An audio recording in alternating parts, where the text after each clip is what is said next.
Hey everybody, I've got a backyard test first impressions on some new gear that came in. Before I go on my next section of the Ozark Highland Trail, I wanted to take this stuff and just do me a little backyard test to see if I like it, see how it works for me, see if it doesn't work for me. What I've got to try for us today is I've got a tarp from Aliexpress. I've got a Bivy and a down quilt from Paria Outdoors. So stick around, we're going to get this stuff set up and see how it looks, see how we like it. Now, I did get the stuff in the mail, I don't know, earlier in the week. Today's Saturday. The tarp comes with a thing of sealant to seal the seam. It doesn't come seam sealed, you have to do it yourself. But it was only $30 and it came with the sealant, so I thought it was worth it. The Bivy is the Breezy Mesh Bivy from Paria Outdoors, and I've got their 15-degree down quilt. So let's set up the tarp. We'll set up the Bivy underneath the tarp, put our air pad in and get ready, and then I'll see you guys tonight when I sleep out in it and see how it works. So without further ado, let's start. My pack isn't actually packed right now. Get my ground pad going here to set stuff on. I'm in the process of actually getting a new pack and getting new gear that's lighter, so maybe I won't need this big thing.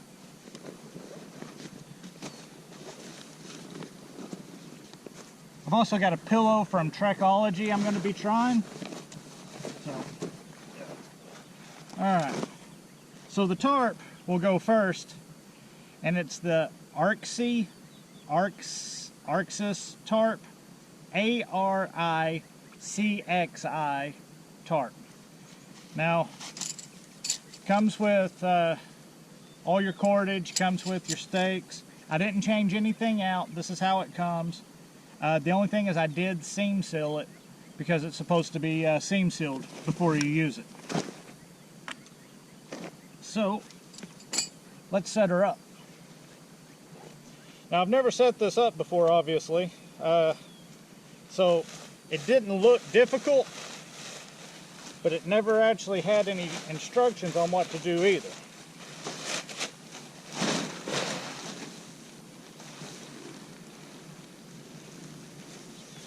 It's a really lightweight tarp. That seam sealant stuff I put in it's kind of sticking to itself. But I think after a couple of uses it'll quit that.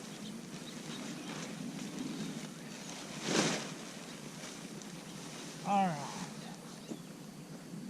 I believe the way you're supposed to do this is stake out the back, then you use your trekking pole and stake out the front with it. So let's see.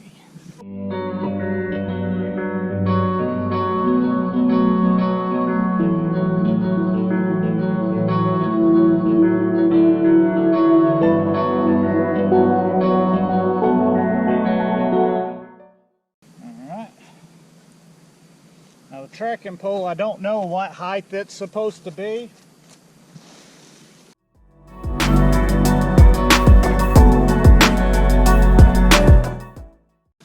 think once I get it all stretched out, that stuff will come loose.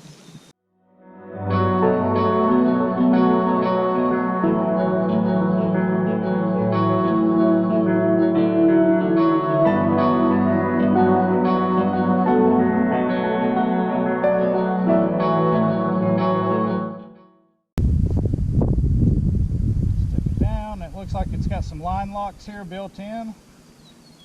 We'll try them. Pretty simple so far. Come over to the other side, do the same thing.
pretty good size for one person.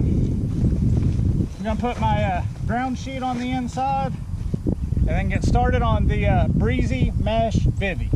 Actually pretty big under here, guys. It's a lot roomier than it looks.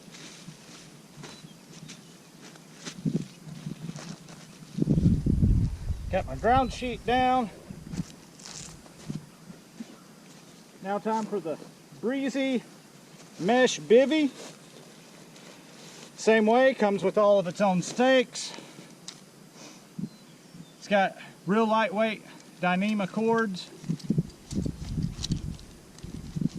and just some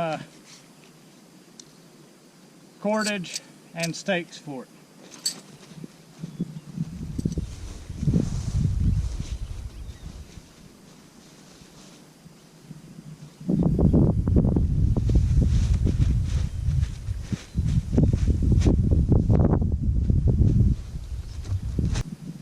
Try to find center as best you can. You want your center to be centered with your pole.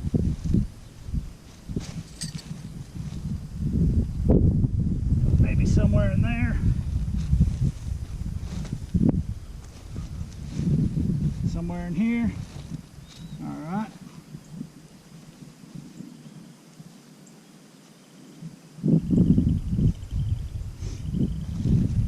And this stuff here is for the top guy line and the bottom, and then you've got extra tie outs here to help pull the bathtub floor tight. I want this long so that I can lower it down.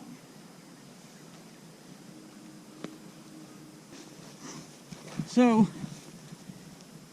use your load lock, line lock, lower that down, open her up.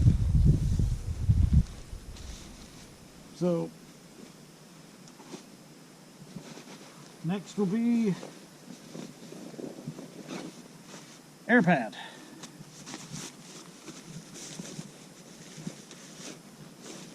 You definitely want to get better at this if you were in a rainstorm or something. I would have been soaking wet fighting this. So something to think about is make for sure you definitely put the stuff up like this on a good day so you know what you're doing.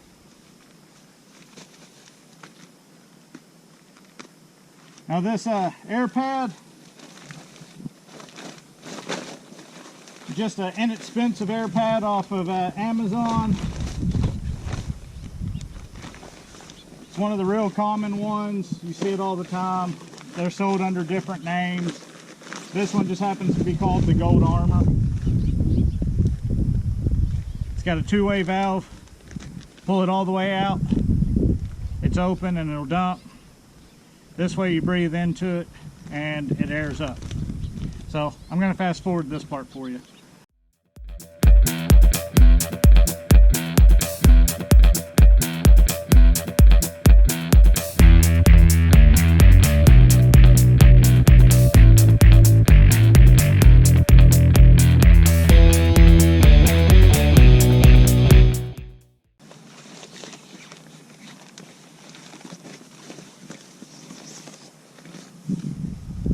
The Aricxi Aloof Pillow 2.0.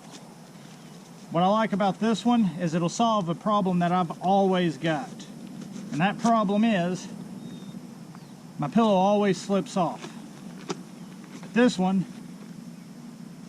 has a band that goes around your sleep pad to help hold it in place. Plus it has all these little micro dots that are supposed to help grab it too. This one's got a push button valve. It has a little sticker here, tells you how to do it, but push it in to dump, push it out for it to hold air, and then you just do the same thing, breathe into it.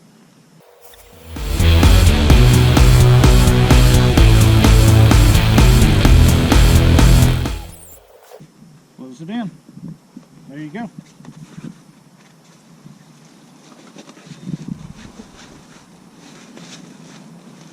This is the Thermodown 15 from Paria Outdoors. Just don't leave it cinched up. You always want to let your quilt have room, except like while you're obviously hiking or whatever. But you don't ever want to store it like that. Now this quilt has a zippered foot box and has drawstrings to draw it closed, or you can leave it open. It's also got snaps for pad straps that go around. Alright, so here we are inside the tarp, and getting ready to show you how to get in and out of the bivy.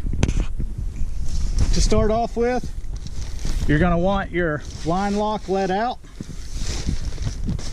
You're going to want it unzipped so that you can crawl in. Then you just set inside of it, turn around, put your feet in, kind of tuck yourself underneath the netting.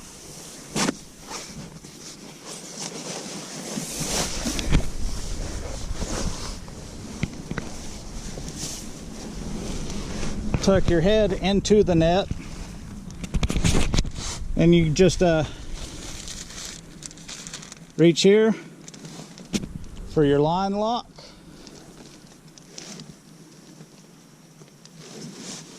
Pull it nice and taut.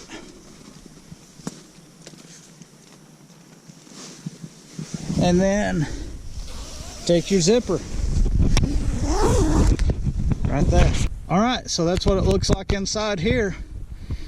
As you can see, you're totally protected from any insects, creepy crawlies, whatever, with the mesh netting. You got a deep bathtub floor to help protect you from any splash or any rain. You've got a huge amount of space inside this bivy. I'm using a 25-inch pad, and I've got room on each side of it. And I got 4 or 5 inches over there, probably 8 inches on this side. It's big, lots of room. It's one reason why it's not super ultra lightweight. So to get yourself out of this, what you're going to want to do, run the zipper down, arm comes out, hit your line lock, run it down, and then you just set up and voila, there you go. Now all we got to do is wait for it to get dark, come back out, test out this quilt. It's supposed to be good for 15 degrees. I'm going to try it in a pair of shorts and a t-shirt and a pair of socks, and it's supposed to be 30 degrees tonight.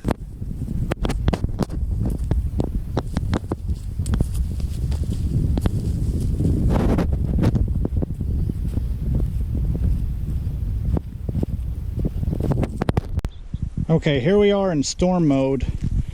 What you'll do is you take the center one that it's normally hooked up on, right here, tuck that in and connect to the two that are further out. You will then lower your trekking pole and adjust your guy lines, put in your middle stake, adjust your rear, and you can see just how much lower to the ground it is. Now it's a pain to get in and out of when it's like this. I mean, you have to get down and actually crawl, but that will keep you very safe and secure in a storm. You're not going to get wet. The water's going to run off of that tarp and out away from you. As long as you select your area where you set up to where you're not going to get it to run underneath, you should be all right. And even if it does run underneath, with that bathtub floor, you should still stay dry. That's the reason why I've also got that little feed sack there on the side for me to put gear or my feet or whatever in case it's wet. But that is what it looks like when you're set up for a storm. Didn't take any time at all. I'll try to show you real quick how to set it back up. You're gonna give yourself some slack here on your line lock.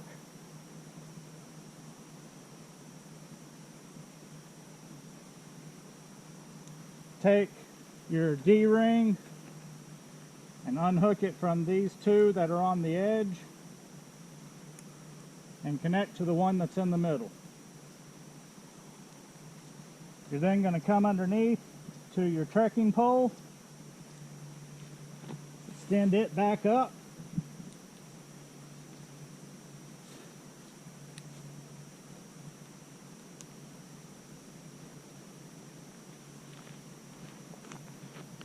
take your stakes out that are on the side to give you some room for it to stretch.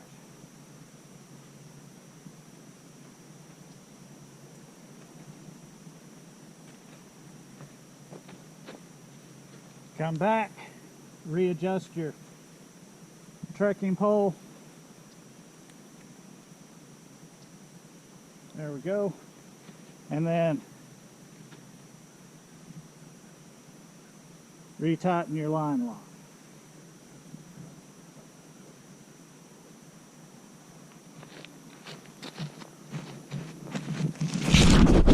And now you're open to get back inside. That's all it takes. That's the only difference. So if a storm came, you would be able to get that part set up good once you got fast at setting up the tarp.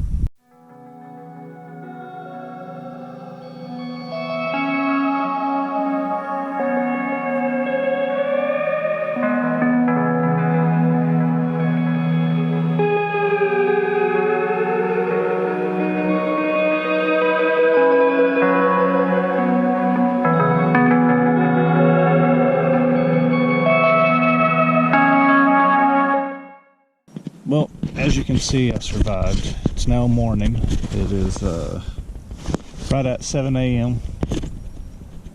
I didn't drop below freezing last night. We got frost on the ground and frost on elevated surfaces. I did get cold last night on my legs. My upper body was okay in just the t-shirt and the quilt, but my legs got cold, so I pulled my puffy jacket into underneath the quilt and covered my legs with it, and that was all right then. My pad kept me warm. The only problem is this pad is too narrow for me. It's your standard length, 20 inches, but I've got wider shoulders, and if my arm falls off the pad, it falls asleep. And at one point in time, I woke up with both arms totally numb, my hands tingling like crazy. So that was when I was trying to use my summer pad. My summer pad is 25 inches, and it's okay. I do occasionally still move and roll off of it. I'm a tosser and a turner at night. I'd call it a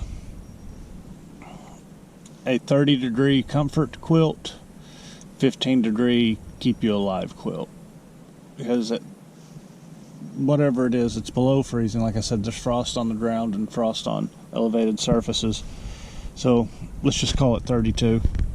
At 32 degrees with t-shirt and shorts on, I was okay, other than covering my legs with my puffy jacket. Oh, and I had to put on my toboggan. My head got cold, but I don't have any hair, so. The Bivy I like. I've got enough room to toss and turn in. Like I said, I flip and flop all night long. So the Bivy's great for that. The tarp, I'll have to wait until there's actually inclement weather of some sort before I can say if I like it or not. But as a sunscreen and as just having a tarp over me, it was nice last night. It wasn't needed, but it was nice. And yeah, I'll take this stuff out with me on my next trip onto the Ozark Highland Trail, which is going to be coming up in the next, let's just call it 4 to 6 weeks. I'm not exactly for sure, maybe 3 to 5 weeks. But anyway, everything worked. I think everything worked as it should. And thank you guys, and we'll see you later.